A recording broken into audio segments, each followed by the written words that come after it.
All right, I'm back for more Nocturne. It's got to be the final gameplay because I think there's just the epilogue is what popped up earlier.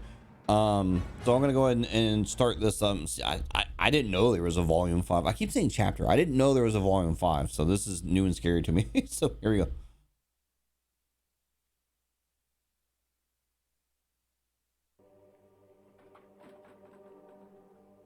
1942.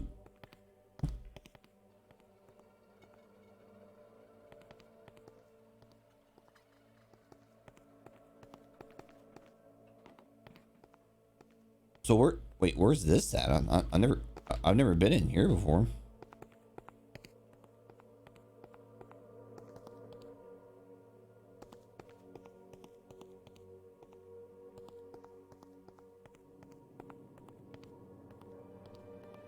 Whoa. What happened here? Oh, is this the secretary lady? Oh. Blood on the desk. Uh-oh, this looks bad.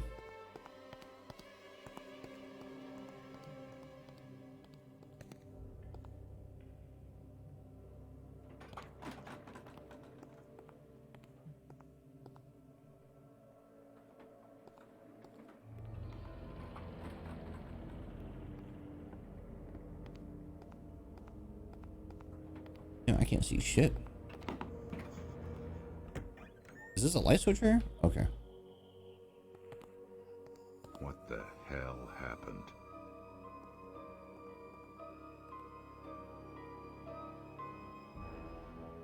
There's like pieces of people everywhere. Jesus. Who is that?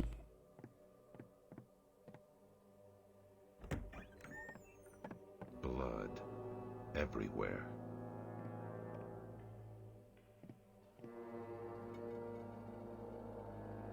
God damn, what the hell happened in here? Jesus, is this the boxer dude and what's his name? The sensei guy? Locked. Doc Holliday keeps a spare set of keys in the lab. And what the hell happened here? No signs of life. No sign of Holliday. The computer's trashed.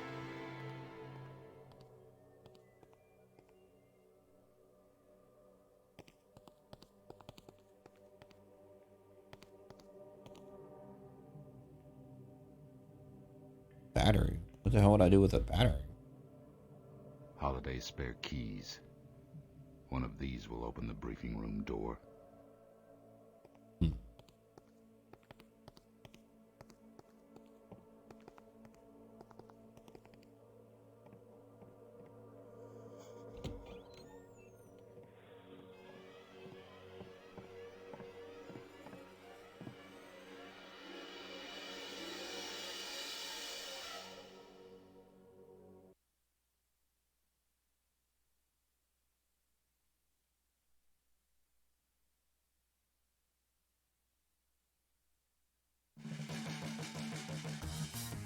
Oh, that hurts. Oh, that hurts my soul.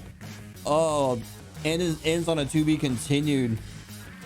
Oh, and the game was never continued. I mean, technically it was continued. There is a sequel of sorts with this game called the Blair Witch Project or Blair Witch Rust and Par or some shit like that.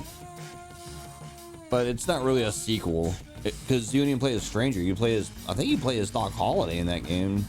And it's not an awful game, but I don't want to play that. Holy fuck. Oh, that hurts my soul. Okay, all right, well, okay, well, I finally get to talk about Nocturne as a whole. So what does Kenzo think about Nocturne? You know, Nocturne is a beautifully flawed game. It has so much shit that I love and just would eat up, and I would love to see more of this. But the gameplay is pretty bad. It's not so much the gameplay necessarily, it's the level design that hurts this game. You know, I'm not gonna say the game's bad, it's not, but god, the level design is atrocious. So all right, let me just start with things that I like. And mind you, I'm gonna filter this through like this game's 20 years old, and I'm gonna think about what this looked like 20 years ago when it was new. The game looks great. It's got a cool art style, very dark, you know, gothic, you know, gross looking. Good backgrounds. You know, I like the colors and the lighting. The character models look great for what they are. Yeah, you got some flappage going on with the cloths, but this is back in 1999, you know, so that kind of technology was like new. And I remember seeing this game for the first time, and I was like, oh wow, like the curtains move with physics. That's so cool, you know, because you didn't really have physics back in 1999. Not really, anyway. I mean, nowadays, you know, this is like no big deal. You know, clothing can be done pretty well, but 99, yeah, not happening. The characters are awesome. Every single character in this game is fucking cool. The Stranger is one of the best characters ever. I love the Stranger. He's so cool. He's you know, he's brooding, but he's kind of low-key funny. He's, you know, determined. He's a badass, you know, like, it's awesome. Oh, this shit was made in Dallas, Texas. No wonder it failed. I'm just kidding. I hate Dallas though. I grew up in Houston. I'm genetically predisposed to hate Dallas. So if you live in Dallas, you should feel bad and move. Sorry. But like all the characters, like all the side characters, just the vampire lady and the Franken mobster dude, and you know, the sensei dude and the boxer. I mean, I'm not gonna name all the characters, but they're all cool, you know, and I like that. I like that a lot. The world that they crafted and like the story of Spook House and they hunt monsters, it's kind of like SCP before SCP was SCP, kind of. I mean, SCP is more about contain, but it's kind of the same idea, like this agency like going after monsters and protecting the world and shit like that. It's pretty cool.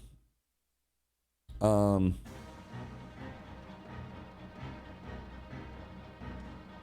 you know, the stories of each volume is awesome.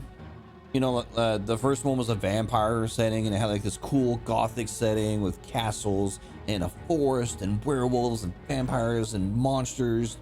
You know, like vampire monster. I love it when vampires are like monsters, right? I love that shit. Like think Blade, or think oh, what's that movie called? John Carpenter's Vampire, right? Like when they're just straight monsters. I love that. I eat that shit up.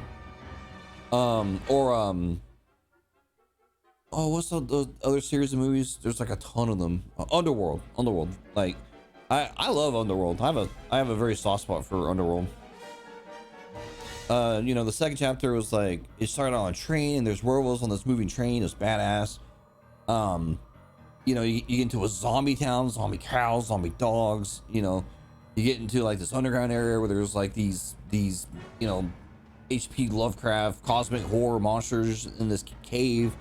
It's cool. You know, third one was the Franken mobsters. Like, come on, like how is that not badass? Fucking Al Capone making Frankenstein mobster dudes, awesome. The fourth one was, you know, weaker but still pretty cool, like a, you know, ex Spook House agent that just kind of has gone off the fucking deep end, and he's keeping monsters in his mansion to like torture, and he's trying to like exact revenge on anyone that he thinks is like a monster lover. So he tricks Stranger to go in there, and it's, you know, cool setting. Kind of the weaker of the 4 volumes, but still pretty cool and conceptually. The music in this game is cool, though. I swear this music is like not made for this game. Like, I swear this music is what's that called? Royalty free music? I don't know that for a fact, but I swear I've heard this music in other media, and like I'll hear it and I'm like, oh, that's the Nocturne music, but now I'm starting to think it's not. You know, it's just royalty free music that they got. I could be wrong, you know, I don't know. Or maybe not all the music, maybe like this track is royalty free, who knows.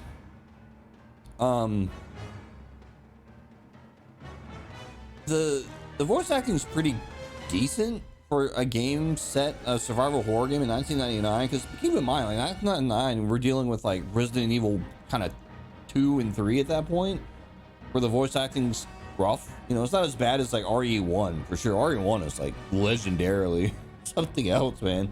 You know, 2 and 3 got a little better, but the voice acting is pretty decent in this one. You know, it's not great, but it's not awful. It's not the worst. The thing that hurts this game the most, it's two things. The controls are very clunky, but it's a 1999 PC game, so walking into it, I kind of expected the controls to be awful, and I mean, they're not horrible, but they're not really that great, you know. They're okay. They're okay. But the thing that hurts this game the most is the level design. Here's what I mean by that. It has terrible camera angles, so like you'll be going one direction and then it cuts to this camera angle where like it makes the perspective confusing, where like I don't know what I'm looking at. I'm like, where's my character? Where am I? Okay, I'm there. And then there's some parts where like, whoever thought of this, they added platforming to this fucking game where you have to make jumps and shit like that. I don't know why they thought that was a good idea. And there's sometimes the camera angle is so bad, it's hard to know like, oh, is this where I'm supposed to? So think of the end of the second volume when you're in that temple area and you have to make these like precision jumps on these little like platforms. Man, that was awful. Like, who thought of that? And just God, just the there's no checkpoints. You know, it's an old school PC game, so I didn't expect checkpoints at all. And just like old school PC games, you know, you die, you have to reload, right? Now, mercifully, the game will let you save wherever you want.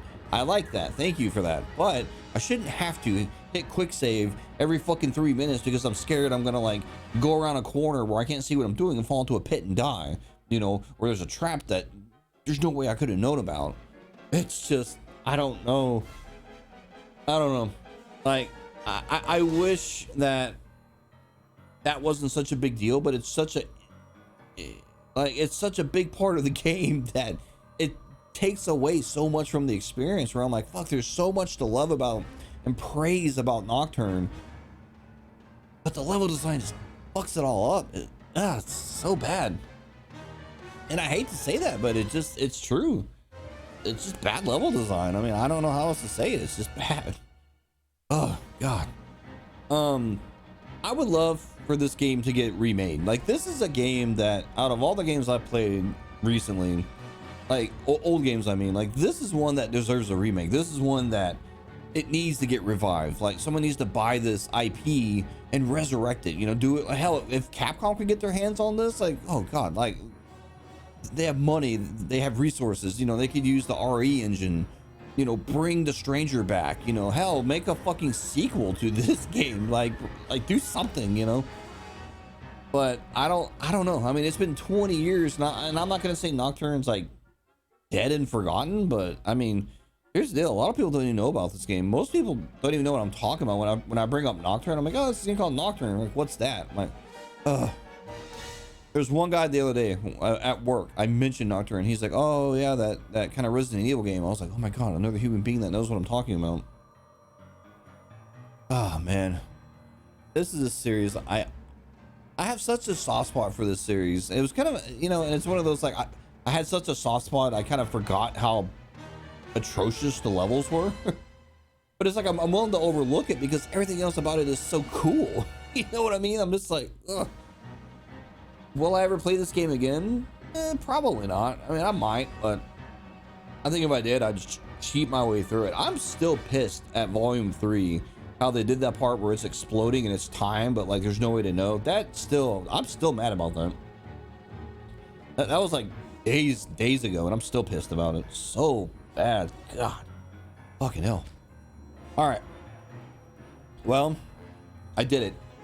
I've been saying for a couple years now, like pretty much ever since I started posting these videos that no one watches on YouTube, I'm like, I'm gonna do Nocturne, I'm gonna do Nocturne, I'm gonna do Nocturne. And it took me a long time to figure out how to get this game to run. And if you quiz me right now on how I got this to run, I couldn't tell you. I mean, I downloaded like 3 different versions of the game. I used my CD version, but I got like a different executable. Like, there's a website you can Google, like Nocturne, like, yeah, what term I use, like Nocturne new computer, or how to run terminal routing Nocturne or something like that. And there's a website, and it gives you these like files and shit to like get you to run it. So if you ever want to play it, do that, but good luck getting it configured. Good luck getting a controller to work. Like, because I got my controller to work, but as you saw, it was a little janky. All right. Well, I guess I've said everything I need to say about Nocturne. I can move on with my laptop. I'm so glad I got this done. I mean, I still got to edit the videos and post them, but I did it. You know, this is like a monkey that's been sitting on my back for years. I don't know what game I want to do next. I really don't know. I know a buddy of mine wants me to do Skyrim, and I'm like, I don't want to do that. I do, but I don't. I don't know. I'm trying to think of another obscure game I could do, or something from my past that is important to me as a person, and I just can't think of it. I'll figure something out. There's always some stupid game I can play. All right, I'm done. For real. I'm gonna go. I'll see you when I see you.